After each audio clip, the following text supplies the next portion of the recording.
Hi, Olivia here. In this video, we will discuss the back of envelope panel and how to track your return on cost. The back of envelope is the first type of analysis we do when looking at a property. It is a quick way to filter through a series of options and figure out if it makes sense to go deeper on a deal. Let's jump right in. The back of envelope calculation is a preliminary one-year snapshot of how the project is doing financially. So it's different from a 10-year projection or a 10-year pro forma in that it's just looking at a return on cost instead of an internal rate of return. So this is a very quick snapshot to run through and filter through a lot of deals and see which one makes sense to go deeper into.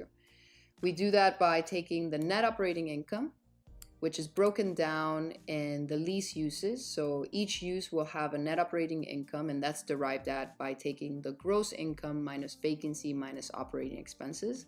And then we combine all the uses net operating incomes into a single project net operating income, divide that by the cost of the project, and you arrive at a return on cost. If we were to let's pin this panel. If we were to turn on condominium, for example, we've divided those calculations and added a tab just for the condominium because condo is a for sale project and as opposed to a for lease project, which means in condo you make all your money up front, you're looking for a profit, and your returns are generally higher because you don't make this money over time, you make it all at once. So we've divided these two to make that clear and to not mix lease use and for sale uses. And we've also decoupled hotel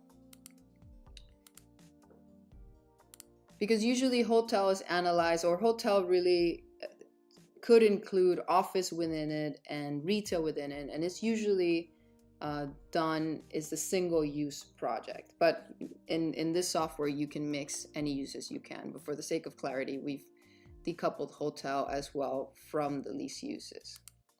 So let's go back to the lease uses and see how we can raise our return on cost, and everything that you do will affect your return on cost.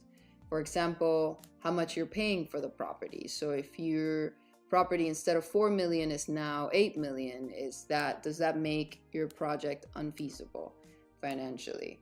Also your cost of construction. If you can get a better cost of construction, will you get a better return? Of course. If it goes higher, and let's change this to $200 a foot, if your multifamily is now closer to 200, when does the project become unfeasible? So these are real-time sensitivity analysis that you can play with to see what would be the breaking point of each project. Likewise with every use, if we wanted to raise the rent from $1,800 a month to, let's say in this area, you could probably raise it to $2,800 a month at least. And your studios could probably be more like $1,900 a month. And you can see how your returns have gone. They're way more attractive now than they were before. An office at 24 is pretty cheap for this area, so maybe we can raise it to 38.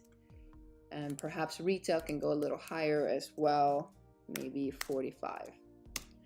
And now we're seeing a great return that if you had to pay a little bit more for the land, let's say we're at 3 million now, if we had to pay 5 million or even 6 million, you would still have a good return. So assuming those prices for your income are accurate, and that depends on each market that you're in, and assuming that you can build this at 130 for multifamily and 115 a foot for office, then you can count on this return. Again, you want to check your numbers in your specific market. The software is not yet knowledgeable of any particular market, but this is a tool to very quickly filter through a lot of deals and see what your potential return could be.